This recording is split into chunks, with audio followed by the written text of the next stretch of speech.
जिस तरीके से 2024 का लोकसभा चुनाव सन्निकट आ रहा है, उसी तरीके से हर पार्टी अपना कुनबा बढ़ाने का प्रयास कर रही है। तो समाजवादी पार्टी ने भी अपना कुनबा बढ़ाया और नए नए कार्यकर्ताओं को, पुराने दिग्गज कार्यकर्ताओं जोड़ने का काम कर रही है। तो हमारे साथ मौजूद हैं समाजवादी पार्टी से सचिव के पद पर नियुक्त किया गया है माननीय अखिलेश यादव जी ने। तो उनसे मुलाकात करेंगे, बात करेंगे।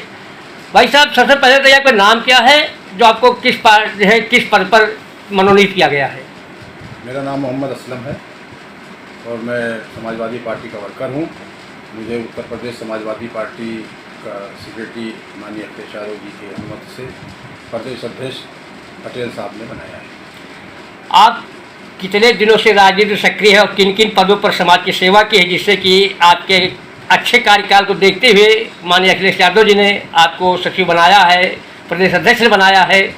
तो कौन कौन से पद पर क्या कार्यकाल रहा, राजनीतिक करियर आपका क्या रहा? मैं 1982 से राजनीति में हूँ। मंडल कमीशन का मूवमेंट चल रहा था। माननीय स्वर्गीय चंद्रजीत यादव जी के नेतृत्व में मैंने जनमादी पार्टी से राजनीति की शुरुआत की और उस मूवमेंट का हिस्सा रहा। कई बार जेल जाने का भी अवसर उनके साथ में मिला, बहुत सारे आंदोलनों में हिस्सा लिया। मैं लगातार तब से राजनीति में हूँ और समाजवादी पार्टी विचारधारा से जुड़ा रहा हूँ। सिरौली घोषपुर बाराबंकी का एक महत्वपूर्ण ब्लॉक है, मैं उसका स्वयं प्रमुख रहा हूँ और दोबारा जब वो सीट रिजर्व हुई तो मेरे ही नेतृत्व में जो चुनाव कराया गया, उस पर महिला प्रत्याशी जो शेड्यूल कास्ट से थी, दलित थी, उसको मैंने निर्विरोध प्रमुख बनाया। तो इस तरीके से आपने समाज सेवा की है और जो आगामी लोकसभा का चुनाव है, तो आप किस तरीके से इंडिया जो गठबंधन है और समाजवादी पार्टी के है, किस तरीके से नेतृत्व करेगी, जिससे कि पार्टी विजयश्री हासिल करे और अच्छी उन्नति के शिखर पहुँचे? देखिए, उत्तर प्रदेश क्या पूरे देश की जनता मौजूदा सरकार से त्रस्त है, उसकी नीतियों से त्रस्त है। जिस तरह से आज इस देश का संविधान और आइन खतरे में पड़ गया है, बार बार उसको बदलने की बात हो रही है, आरक्षण ख़त्म हो रहा है, सरकारी संपत्तियां बिक कर प्राइवेट हो रही हैं, तो उससे शेड्यूल कास्ट बैकवर्ड क्लासेस के लोगों की नौकरियां घट रही हैं। ऐसी स्थिति में पूरे देश की जनता इस बात पर तैयार बैठी हुई है कि 2000 के आने वाले चुनाव में इस सरकार को बदला जाए और इंडिया गठबंधन को सरकार चलाने का मौका दिया जाए, जिससे देश के संविधान और आइन की हिफाजत हो सके।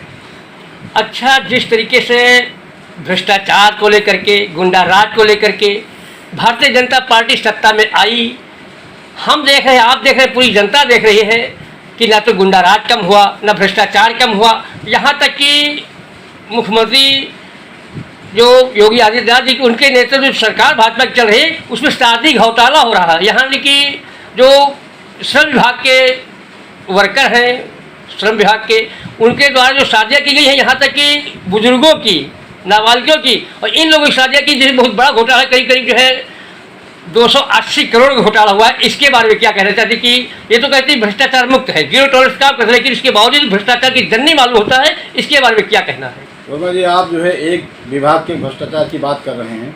इस सरकार के आने के बाद भ्रष्टाचार के इन्होंने नए तरीके खोजे हैं और कौन सा ऐसा विभाग है जो भ्रष्टाचार से खाली हो? देश लूट रहा है, प्रदेश लूट रहा है। बस स्थिति यह है कि अघोषित इमरजेंसी लगी हुई है, लोग बोल नहीं सकते, सड़कों पे नहीं आ सकते। अब जो बाबा साहब भीमराव अम्बेडकर ने अधिकार दिया है वोट के माध्यम से देश को और सरकार को बदलने का, वो जब अवसर आएगा, जनता अपनी ताकत को दिखाकर इन भ्रष्टाचारियों से देश को मुक्त कराएगी। गुंडा राज के बारे में क्या कहना है कि जिस तरीके से अभी हाल ही में घटना हुई है, तो बहु बेटियाँ सुरक्षित नहीं हैं, और जो एक मामला हुआ है अभी गाजीपुर में, या तमाम जगह पर जो है बेटियों की इज्जत आबरू लूटी जाती है और वो ठोकों की राजनीति करते हैं, जैसे कि संविधान पर न्याय भरोसा ही है कि तुरंत इनकाउंटर करते हैं। इसके बारे में क्या कहना है? अब स्थिति तो यही है कि क्या न्याय नाम की कोई चीज़ नहीं है और ये न्याय भी जो हो रहा है वो देख के हो रहा है और उसके कानून को दो तरीके से इस्तेमाल करते हैं। उसका डबल रूल है, लगातार बलात्कार बढ़ रहा है, इस गुंडागर्दी बढ़ रही है, लोगों की ज़मीनों पे कब्जा हो रहा है। वो सब करने वाले आरएसएस और बीजेपी के लोग हैं। धन्यवाद। आप बुनकर समाज से आते हैं और बुनकर समाज को देखते हुए समाजवादी पार्टी ने आप पे प्रदेश सचिव की जिम्मेदारी सौंपी है। अपने समाज के प्रति कितना समाजवादी पार्टी में उसको जोड़ने में कामयाबी लेंगे इस पे?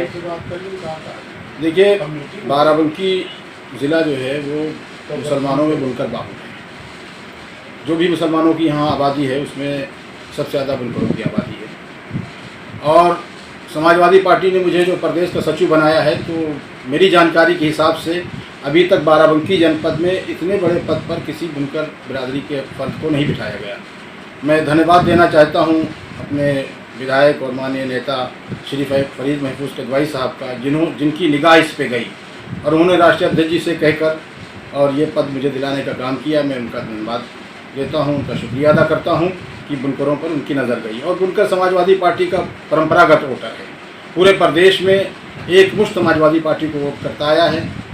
जहाँ तक रही मेरे करने की बात, तो मैं बुनकरों के उत्थान के लिए और उनको सामाजिक सम्मान दिलाने के लिए जो भी मुमकिन हो पाएगा वो समाजवादी पार्टी में करेगा। पसमानदा, देखिए, बुनकर मूलतः पसमानदा ही है और यही सबसे बड़ी आबादी पूरे देश में पसमानदा समाज की है। और ये तालीमी एतबार से, आर्थिक एतबार से बहुत पिछड़ा हुआ वर्ग है। समाजवादी पार्टी ने लगातार पसमानदा तबकात के साथ को तरक्की देने के लिए, उनको आगे बढ़ाने के लिए काम किया है। कहना और करने में फ़र्क है। समाजवादी पार्टी करती है, कहती नहीं है। वे नहीं चाहती कि मुसलमानों के बीच में कोई ऐसा एक लकीर खींची जाए पसमानदा और गैर पसमानदा की। इसलिए समाजवादी पार्टी ने कभी ये गलती नहीं की कि मुसलमानों को अलग ट्रीट किया हो कि पसमानदा और गैर पसमानदा। ये तो कुछ लोगों ने मुसलमानों में तकसीम के लिए अशराफ और अरजाल की कहानी शुरू की। और आज जो भारतीय जनता पार्टी पसमानदा की बात करती है, वे बात सब कुछ जानती है कि जो उसकी नीतियों से परेशानियां हो रही हैं वो पसमानदा समाज को हो रही हैं। पसमानदा समाज के लोग ही जेलों में भेजे जा रहे हैं। पसमानदा समाज के लोगों की ही लिंचिंग हो रही है। और फिर उस पसमानदा की बात करते हैं। पसमानदा की बात करते हैं अगर, तो पसमानदा का रिजर्वेशन करें ना। इसमें जो महिलाओं का आरक्षण लाए हैं इसमें पसमानदा करें। हिंदू मुसलमान सब पसमानदा उसमें आ जाएगा। उसके लिए करने के लिए तैयार नहीं।